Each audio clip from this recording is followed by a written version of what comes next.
নমস্কার বন্ধুরা, আপনারা শুনছেন অদ্ভুতুরে, আর আমি নন্দিতা আছি আপনাদের সাথে। আজ আমি আপনাদের দুটি ভৌতিক ঘটনা শোনাব। ঘটনা দুটি বেশ ভয়ের, তাই আপনারা স্কিপ না করে শেষ পর্যন্ত শুনবেন। আজকের ঘটনা দুটির মধ্যে একটি হলো একটি বাগান বাড়িকে কেন্দ্র করে, আর একটি শ্মশানের ঘটনা। তাই ঘটনা দুটি শুনে আপনাদের কেমন লাগলো তা অবশ্যই কমেন্ট করে জানাবেন। আর ভালো লেগে থাকলে লাইক, কমেন্ট, শেয়ার অবশ্যই করবেন। তো আর দেরি না করে চলে যাই আজকের সেই ঘটনায়। আজকের ঘটনাটি আমার দাদুর সাথে ঘটেছিল। ঘটনাটি বহু বছর আগের। ঘটনাটি আমি দাদুর মতো করেই শোনাচ্ছি। জানিস, মুর্শিদাবাদে আমার মামার বাড়ির পাশে একটি বাগান বাড়ি ছিল, আর তার পাশেই এক বাড়িতে কয়েকজন কলেজ স্টুডেন্ট থাকতো। তো কী হয়েছিল, আমি যখন মামার বাড়িতে যেতাম তখন সবার মুখেই কম বেশি ওই বাগান বাড়ি নিয়ে অনেক ভৌতিক ঘটনা শুনেছি। তো ওই বাড়ি নিয়ে আমার কৌতূহল ছিল খুবই, আর জানার ইচ্ছে ছিল একদিন আমাকে জানতেই হবে সেখানে এমন ঘটনা কি সত্যিই ঘটে। তাই আমি আমার পুজোর ছুটিতে একবার ওই 10-15 দিনের জন্য মামার বাড়িতে থাকবো বলে মুর্শিদাবাদে চলে গেলাম। মামার বাড়িটা মুর্শিদাবাদ থেকে অল্প দূরে একটি গ্রামে, তার পাশেই ছিল বাগান বাড়িটা। সেটা বিশাল বড় এলাকা জুড়ে। সামনে ছিল বড় বাগান, বাগানে নানা রকমের গাছে ভরা। তারপর সেই বাগান বাড়ির বিশাল দরজা জানালা ঘেরা এক মহল। অবশ্য যখনকার ঘটনা, তখন বিদ্যুতের কোনো ব্যবস্থাই ছিল না। শুনেছি আগে এখানে নাচ গানের আসর বসত, আর বাইরের অনেক লোক এখানে আসতো। সুরাপানেরও আসর বসত। সেখানে কারণে অকারণে তর্ক বিতর্ক চলত, আর চলত মেয়েদের উপর অত্যাচার। একসময় পরিস্থিতি এতটাই খারাপ হয়ে যেতে লাগলো, তাই সেখানে ধীরে ধীরে সব বন্ধ হয়ে গেল।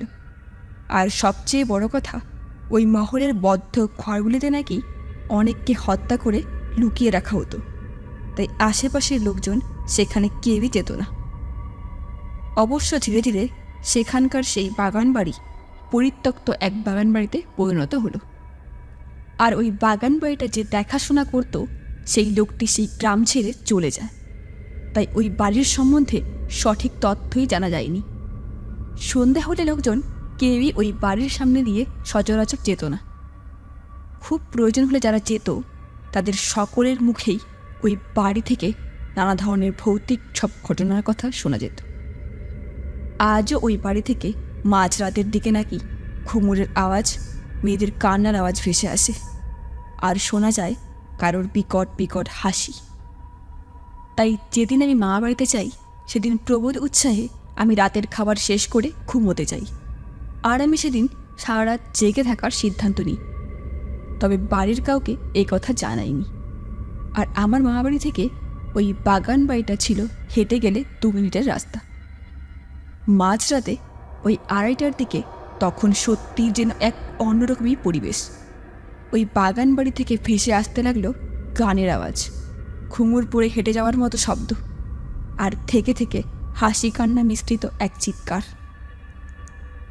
সে সময় আমার মনে হলো যে সত্যিই তাহলে এরকমটা ঘটে। তারপর সাহস করে ঘর থেকে একটা লণ্ঠন হাতে নিয়ে বাইরে বেরোলাম। কয়েকবার যেই এগোলাম, তখন আমার মনে হলো যে আজ কাউকে এভাবে না বলে যাওয়াটা ঠিক হবে না। তাই সেদিন আমি আর ওদিকে না গিয়ে বাড়ি ফিরে আসি। পরদিন মামা বাড়ির সকলের থেকে ওই বাগান বাড়ি নিয়ে অনেক ঘটনাই শুনি। আমি মামাতো ভাইকে বলি, সত্যি তোরা কি ওদিকে কিছু দেখেছিস? ও তখন আমায় বলল, না আমি দেখিনি, তবে শুনেছি ওই বাড়ির আশেপাশেও নাকি ভুল করে কেউ আর যায় না, আর যদি কেউ যায় তাহলে তাকে অদৃশ্য শক্তি তাড়া করে। একবার পাশের পাড়ার এক দাদা ওই পথে রাত করে সাইকেল নিয়ে ফিরছিল। তখন ও দেখেছিল একটা মেয়েকে ওই বাড়ির দিকে যেতে, আর ওটা দেখার পর ও প্রায় 3 দিন অসুস্থই ছিল। এটা শোনার পর আমারও একটু একটু ভয় করছিল ঠিকই, তবে আমার যেন জানার আগ্রহ তখন আরও বেড়ে গিয়েছিল। তাই আমি ভাইকে বললাম, তুই কি আজ আমার সাথে যাবি? একবার আমারও ইচ্ছা সত্যি কি ঘটছে তা আমি দেখব। ভাই কিছুতেই রাজি হলো না। তারপর আমি বারবার করে বলার পর ও বলল, তোর সঙ্গে যেতে পারি, তবে আমি ও বাড়ির আশেপাশেও যাব না, দূরে থেকেই চলে আসব। আমি বললাম, ঠিক আছে চল, তাই হবে। তারপর রাতে ওই 1টার পর, তখন সবাই ঘুমোচ্ছিল, আমি আর ভাই হাতে একটা লণ্ঠন নিয়ে বেরিয়ে পড়লাম ওই বাড়ির দিকে। ভাই কিছু দূর গিয়ে বলল, আর যাস না। আমি সাহস করে ওই বাগান বাড়ির গেট টপকে কোনো মতে ভিতরে ঢুকলাম। তারপর আমি যা দেখতে পেলাম তা আমি কখনোই ভাবতে পারিনি। আমি দেখলাম ওই পরিত্যক্ত বাড়িতে কেউ নেই, অথচ ভেতরে আলো জ্বলছে। দেখে মনে হচ্ছে যেন একটা মশাল হাতে কেউ দাঁড়িয়ে আছে। এটা দেখে আমার একটু ভালোই লাগলো। সাহস করে আমি এগোতে লাগলাম ওই মহলের দিকে। কিন্তু তখনই ঘটল আরও এক অদ্ভুত ঘটনা। আমি যতই এগোচ্ছি ততই যেন ওই মশাল হাতে দাঁড়িয়ে থাকা লোকটিও পিছিয়ে যাচ্ছে। এরকম করতে করতে উনি হঠাৎ কোথায় যেন একটা মিলিয়ে গেল। এবার আমারও ভয় করতে লাগলো। একবার ভাবলাম ফিরে যাই বাড়ি, তারপর আবার ভাবলাম এত সাহস করে যখন ভেতরে ঢুকেছি তখন দেখেই যাব কি আছে। এটা ভাবতে ভাবতেই হঠাৎ আমার পেছনে মনে হলো কেউ যেন দৌড়ে একটা রুমে ঢুকে পড়ল। আমিও তার পিছু পিছু সেই রুমের দিকেই গেলাম। সেখানে গিয়ে আমি যা দেখি তা দেখে আমার সারা শরীর দিয়ে যেন হিমশীতল স্রোত বয়ে যায়। আমার হাত পা থরথর করে কাঁপতে থাকে। আমি দেখলাম সেই ঘরে কঙ্কালসার মৃতদেহ, হাড়গোড় ছিন্ন ভিন্নভাবে ছড়িয়ে ছিটিয়ে আছে। দেখে মনে হচ্ছে শিয়াল কুকুর যেন দেহের মাংসগুলি খেয়েছে, শুধুমাত্র হাড়গুলি পড়ে রয়েছে, আর তা থেকে ভ্যাপসা পচা দুর্গন্ধ বেরিয়েছে। এসব দেখে আমি কি করব আর কি করব না ভেবেই পাচ্ছিলাম না। তারপর ভয়ে কাঁপতে কাঁপতে ওই বাড়ির বাইরের দিকে পা বাড়ালাম। তখনই পেছন থেকে একটা তীব্র চিৎকার শোনা গেল। এবার আমি দৌড়ে পালানোর চেষ্টা করি ঠিকই, কিন্তু কেউ যেন আমার সামনের পথ তখন আটকে দেয়, আর আমি সেখানেই জ্ঞান হারিয়ে পড়ে যাই। আর ওদিকে আমি ফিরছি না দেখে ভাই চিন্তায় চিন্তায় আমাকে খোঁজার জন্য ওই বাগান বাড়ির সামনে যায়। আর তখনই ও দেখতে পায় আমি ওই বাড়ির ভেতরে জ্ঞান হারিয়ে পড়ে আছি। তাই তখন বাড়িতে গিয়ে মামাকে সঙ্গে নিয়ে এসে কোনো মতে আমাকে সেখান থেকে নিয়ে এসে চোখে মুখে জলের ঝাপটা দিয়ে আমার জ্ঞান ফেরায়। তারপর আমি সমস্ত ঘটনা ওদের বলি। তখন ওরা আমায় বারবার করে বলে যে তোকে তো আগেও বলেছিলাম যে ও বাড়িতে ভৌতিক ঘটনা ঘটেই, তবু তুই ওখানে গেছিস। আর যাই হোক, তোর কোনো ক্ষতি হয়নি, এটাই অনেক।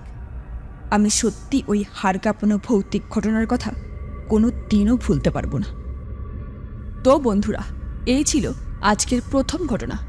ঘটনাটি শুনে আপনাদের কেমন লাগলো তা অবশ্যই কমেন্ট করে জানাবেন। তো চলে যাই আজকের দ্বিতীয় ঘটনা। দ্বিতীয় ঘটনাটি আমাদের সাথে শেয়ার করেছে আকাশ। ঘটনাটি আকাশের বাবার সাথেই ঘটেছিল। ঘটনাটি ঘটেছিল আজ থেকে 10 বছর আগে। তো আমি আজ ঘটনাটি আকাশের মতো করেই বলছি। এই আজ থেকে 10 বছর আগে যখন আমার দাদু মারা যান, তখন আমি খুবই ছোট, ওই প্রায় 8 বছর বয়স আমার। দাদু মারা যাওয়ার পর যখন শ্মশানে নিয়ে যাওয়া হয় তখনই ঘটে ঘটনাটি। তো কী হয়েছিল, আমার বাবা কাকু সবাই যখন মৃতদেহ নিয়ে শ্মশানে যাচ্ছিল তখন বাড়ির সবাই শোকে কাতর হয়ে গিয়েছিল। আর আমি কখন ওদের সাথে শ্মশানে চলে গিয়েছিলাম বাড়ির কেউই খেয়াল করেনি। তারপর বাবা কাকুরা যখন ওখানে আমাকে দেখতে পায় তখন আমাকে বকাবকি করে, আর তারপর বলে, তুই এখানে আসতে গেলি কেন? আচ্ছা যাই হোক, ওদিকে যাবি না, তুই এই গাছতলায় একটু বসে থাক, তারপর সব কাজ শেষ হয়ে গেলে আমাদের সাথেই ফিরবি। ওদেরকে বললাম ঠিক আছে। কিন্তু যখন মৃতদেহটি দাহ করছিল সেই সময় আমি শ্মশানের পাশে নদীর কিনারে দাঁড়িয়ে দাঁড়িয়ে দেখছিলাম। তারপর ঘণ্টাখানেক লাগলো সব কাজ শেষ হতে। বাবা যখন আমাকে এতবার করে বলা সত্ত্বেও আমি সেই নদীর পাশে ছিলাম, তখন বাবা একটু রেগে যায় আর আমাকে বলে, চল এখন ফিরতে হবে। তারপর ওদের সাথে আসতে লাগলাম বাড়ির পথে। আসার সময় আমি বারবার করে পেছনে তাকিয়ে দেখছিলাম। ঠিক তখনই কাকু আমাকে বলে, পেছনে দেখবি না, পেছনে তাকালে বিপদ হতে পারে। কাকুর ওই কথা শেষ হতে না হতেই হঠাৎ আমাকে কেউ যেন একটা সজোরে ধাক্কা দিল, আর আমি পড়ে রইলাম রাস্তায়। তখন ওরাও অবাক হয়ে গেল, কারণ হঠাৎ এভাবে আমি রাস্তায় পড়ে গেলাম। তাই আমি তখন বাবাকে বললাম, বাবা, আমার মনে হলো কেউ আমাকে সজোরে ধাক্কা দিল। কিন্তু প্রথমে বাবা আমার কথাটা বিশ্বাস করেনি। বাবা ভাবলো ও হয়তো আমি হোঁচট খেয়েই পড়ে গেছি। তাই এবার আমাকে আগে আগে যেতে বলে বাবা আর কাকু আমার পেছন পেছন আসতে লাগলো। আমাদের বাড়ি থেকে শ্মশানটা অনেকটাই দূরে ছিল, হেঁটে গেলে প্রায় 30 মিনিট সময় লাগে। হাঁটতে হাঁটতে আমরা যখন বাড়ির কাছেই চলে আসলাম, তখন বাবা দেখতে পেল সাদা কাপড় পরিহিত একটা লোক বসে আছে রাস্তার পাশের পুকুর পাড়ে। আর তার সামনে যখন আসলো, তখন দেখল ওই লোকটির মাথা নেই। এটা দেখে বাবা খুব ভয় পেয়েছিল আর আমাকে বলল, ওদিকে দেখবি না, নে আমার হাতটা ধরতো, শক্ত করে ধর, আর তাড়াতাড়ি চল, বাড়িতে ফিরতে হবে। এই বলে বাড়ির দিকে চললাম। কিন্তু বাবার নাকি তখন মনে হয়েছিল যে বাবার পেছন পেছন কেউ একটা আসছে। তবুও সাহস করে পেছনে তাকিয়ে দেখল কেউ নেই।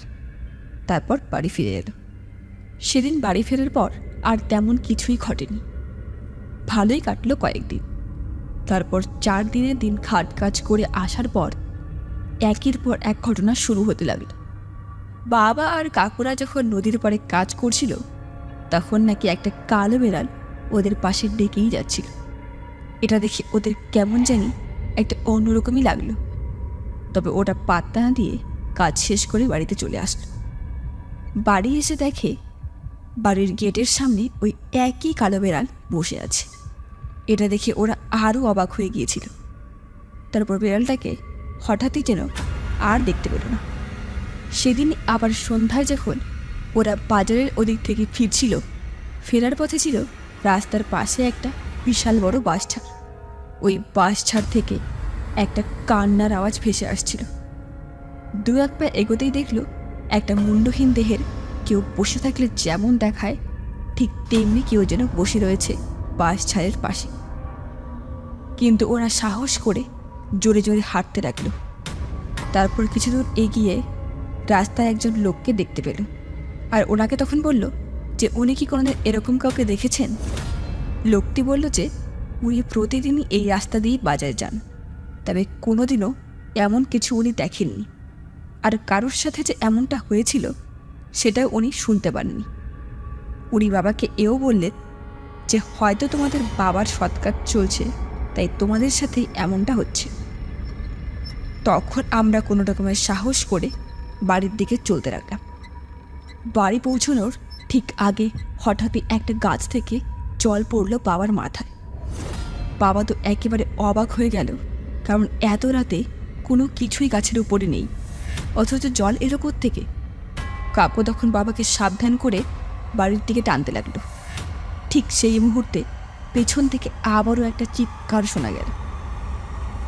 বাবা আর কাকু তখন পেছনে না তাকিয়ে সামনের দিকে হেঁটে যাচ্ছিল, কিন্তু পেছন থেকে কেউ তখন বলে উঠল, তোরা আজ বেঁচে গেলি, কিন্তু আবারও যদি পেছনে তাকাস তোদের আর রেহাই নেই। তারপর বাবা আর কাকু বাড়ি ফিরে সমস্ত ঘটনার কথা বাড়িতে জানায়। আমার ঠাম্মা তখন বলেন যে তোরা কোনোদিনও এরকম ভুল করবি না, কারণ শুনেছি এসব অদৃশ্যের শক্তি নাকি সবসময় পেছন থেকেই ডাকে, তাই কখনো পেছনে কেউ ডাকলে না তাকানোই ভালো। তো বন্ধুরা, এই ছিল আজকের 2টি ঘটনা। ঘটনা দুটি শুনে আপনাদের কেমন লাগলো তা অবশ্যই কমেন্ট করে জানাবেন। আর ভালো লেগে থাকলে লাইক, কমেন্ট, শেয়ার অবশ্যই করবেন। আর আপনারা এভাবে আমাদের সাপোর্ট করে আমাদের পাশে থাকবেন। তো সঙ্গে থাকুন অদ্ভুতুরের। ধন্যবাদ।